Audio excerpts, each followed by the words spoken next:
So, at the autumn budget, this government chose to introduce new private finance into our NHS. They have chosen to put the interests of shareholders and private profit ahead of the interests of patients and taxpayers. They have made unequivocally the wrong decision. However, I think this is a really important moment to highlight all of the things that you were part of doing along the way to the budget, which resisted new private finance, and the outcomes that those actions have had. So, because of your support, we had 35 MPs sign our board at the Labour conference saying that they still commit to a fully publicly owned and publicly funded NHS as promised in their manifesto. Over 5,000 of you sent our NHS private finance briefing to your MPs, outlining how we won't be fooled by PFI simply repackaged under a different name.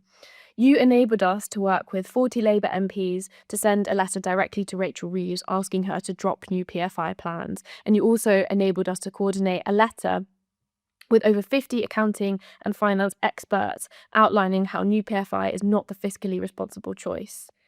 You were part of putting together a protest outside the Department of Health and Social Care where we handed in over 17,000 of your names to Wes Streeting outlining that we will not accept new private finance in our NHS. And finally, because of your support, because of your emails, we had 46 MPs sign our early day motion against the introduction of new NHS private finance.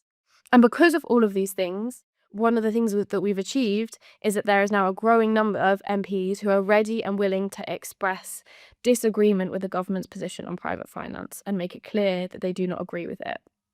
One of the other major achievements of this campaign is that we've changed the narrative around private finance in the NHS.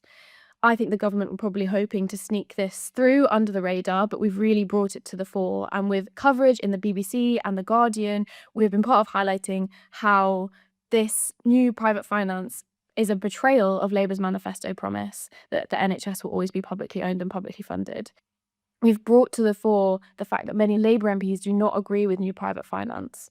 We've highlighted the harmfulness and fiscal irresponsibility of new PFI and drawn attention to the mountains of debt we are still in because of previous PFI deals. And we've also made it clear that this is simply new PFI, no matter what the government are going to attempt to call it.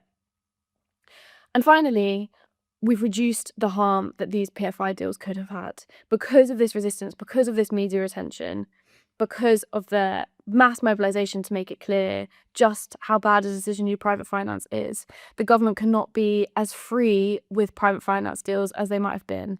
And that's clear from Rachel Reeves' decision not to mention in her budget speech the introduction of new private finance. It's clear the government knows just how unpopular that is, and that should have a restraining effect on just how much private finance they're using. So well done for being part of the fight against new private finance, and let's keep fighting privatisation and for public ownership.